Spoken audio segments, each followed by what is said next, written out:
Hey everybody, how you doing? Good morning. It's Bruce here with Stock Markets with Bruce. I'm the guy that likes to talk about stock markets in plain English and let you in on what's going on. Welcome one, welcome all.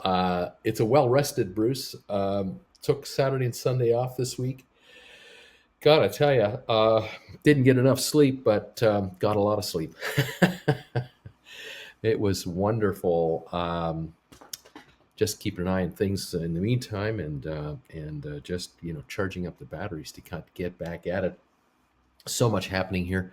Thank you, one and all, to all of you from around the world. Say hi to us. Let me know, where are you watching from today? What city, town, country are you from today? Talk to me. Talk to each other. Welcome one, welcome all. Welcome especially all the new members that are here and current members. Those of you renewing your membership to this channel, man, you guys are great. You inspire me. I thank you so much for your support. Dave, you're right. If you sell a put, you're guaranteeing the price you pay for a stock.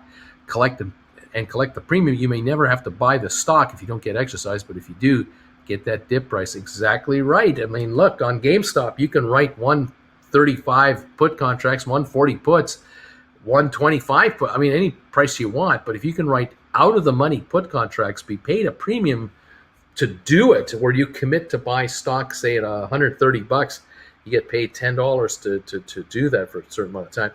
You're now only paying $120 a share because you got the $10 up front against the $130 cost. You only have to come up $120. Are you happy buying GameStop $120? Well, if you like the stock, you probably would. Here's the kicker, the good news. Shares don't reach $130 during the contract period that you've written this contract for. You keep the $10 as a gift to you. That's a nice way to bring income into your pocket for guaranteeing to buy a stock at a set price for a certain amount of time. I love this deal. I consider it a win-win. The stock goes down, you get it at the price you really want it at, which is a serious discount. You don't get the stock, you keep the money, and you can write another put and do it again. I love this. You can bring in $10 a share on GameStop, say 6 times a year doing this. You're getting paid $60 a year per share to buy a stock you're not buying. Sounds kind of weird, doesn't it? You're getting paid $60 a year to commit to buying stock that you're not going to buy. And yet you like them. And you don't have to be a shareholder to do it. Yeah, I like the idea. I like the idea on out of the money Apple puts. I like the idea on out of the money IBM puts. I like the idea out of the money Microsoft puts. Yeah, if you have a good vibe about the company long term, then write puts, out of the money puts, a month or two down the road, and take the money. Yeah, take a premium for a stock that you're prepared to pay for at a much lower price, including the premium, which will reduce the price even more, and you don't ever get exercise. Thank you. Let's write another. I tried to sell a put, $15 put on Sofi for August 27th. TD wouldn't let me, said I didn't have enough funds. I thought I only needed 100 shares. They might be asking you to hold enough cash to buy 100 shares at 15. So in other words, 1,500 in cash on hand. If you have a margin account, you might be allowed to do it for much less. You might only need like $500 or something like that, not 1,500. But you have to look into that. I don't know your situation. Each platform is different on how they operate this. So there you have it. December 2022 calls on ATIP, or should I buy shares? If you can afford to buy the shares, buy the shares. 448. This is cheap paper. A $1 pop from here is a 20+% gain on your money. This is serious money. No expiry limits on stock at this price. I like it. So Thomas, if you can pick up stock here. I have 4 calls on 23andMe. 1250 strike expiring October 15. Bought at $1.05. Currently they're 35 cents. When does decay start and when does it accelerate? Thank you. Well, between about September 15, 18, 20, and October 15, they'll go from 35 and they'll lose a nickel a week after that. But between now and a month from now, the share price will have an effect on these still.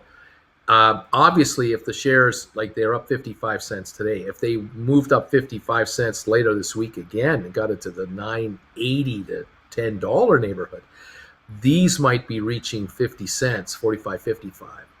If the shares were to reach in the next week, which would be like August 15th, if by that point these shares reach 10.50 to 11, if they got into that neighborhood, these contracts would immediately run to about 75 cents, 85 cents. Still, you're still down on them, but you're now within striking distance. Obviously, 23andMe, this stock could pop $2 at any time on the upside. If it jumped $2 tomorrow to 11.50, your contracts would probably be 75, 85 cents. If they jump from say 10 to 12.50, got the book value, you'd probably be back to about $1.10 for a while. But the stock has got to move for you, obviously, some dollars. There's no ifs, ands, or buts about it. But the last 35 cents will grind away in the last 3 weeks of the life of the contract, just on in general. As these SPACs are now newly listed companies, how does the market weigh their previous quarter earnings, and when they only reported they were still private, or is the same fundamental? The market will cut these companies some slack because they were private companies a year ago, 6 months ago. Now they're private, they're public, but being public companies are now fully funded with this new cash, so they won't take too much stock in the old financials. They also know that the game plan going forward here is likely that these companies are going to transition quite a bit because they're public now. They have a lot of capital, and they also have stock they can issue from Treasury if they want to do a merger, a takeover, or whatever. And so they're very forgiving here in the first 6 months to say, please tell us your plan as you want to divulge it. We're here to grow with you guys, because all these newly listed companies will not be the same a year from now. They'll be very different. Look at DraftKings. DraftKings, the month before they took over the SPAC and became public, they're not the same company anymore. This company is completely transformed out. They have made dozens of deals, and now they're doing a takeover of the Golden Nugget online gaming for $1.5 billion. I mean, these guys are so far down the road now already, and it hasn't even been a year. Every SPAC that I've put you guys towards, that I've told you about, same thing. These companies a year from now will not be similar to what they look like today. That's the point of going public, is to become a much larger growing entity through acquisition, merger, and what have you. And whether they finance the deals through bond offerings, whether they do it through stock offerings, whether they do it through mergers, through just stock mergers, time will tell. I mean, there's a million ways to go here. I don't mind these guys issuing stock. Like, for example, DraftKings.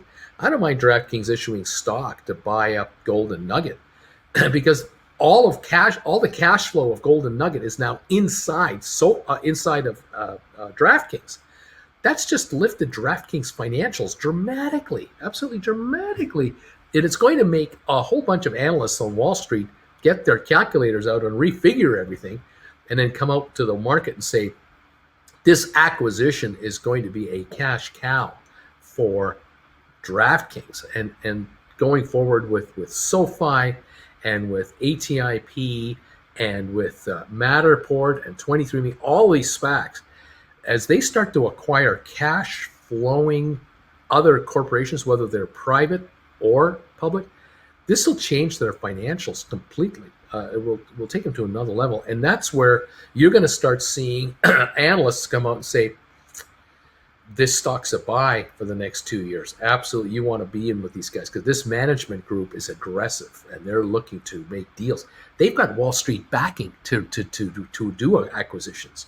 I would not be surprised that Matterport or 23andMe, to be more specific, 23andMe, I can see those guys bringing in $5 billion like that in cash through a bond offering, like a senior note offering, to acquire another company and just merge it into 23andMe.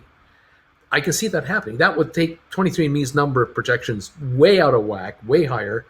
Stock outstanding wouldn't increase one share whatsoever. The debt load would go up, but it would be financed against the acquisition itself, which will more than pay for it.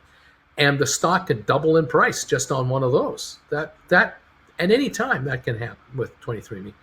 Don't put it past these guys. Remember, Richard Branson and a whole bunch of people are involved in this thing. There's some serious connections here, serious promotion, serious money behind this deal. Matterport, same thing. Matterport could be either take over others or could be a takeover target itself. What if in a year from now, Matterport gets a $100 a share takeover offer? Watch out. I mean, this thing's gone, right? You'll make a killing on it. Any news on future classes? This weekend, I will be on Saturday and Sunday. We will release the titles of our classes later on tonight, probably. Get ready, sponsor members. You'll have first dibs to come on in. Get ready, kids. This weekend, oh my God, it's happening. Noon Eastern time for each class, Saturday and Sunday, live right here. And Bruce will be on the whiteboard just going. This can be great.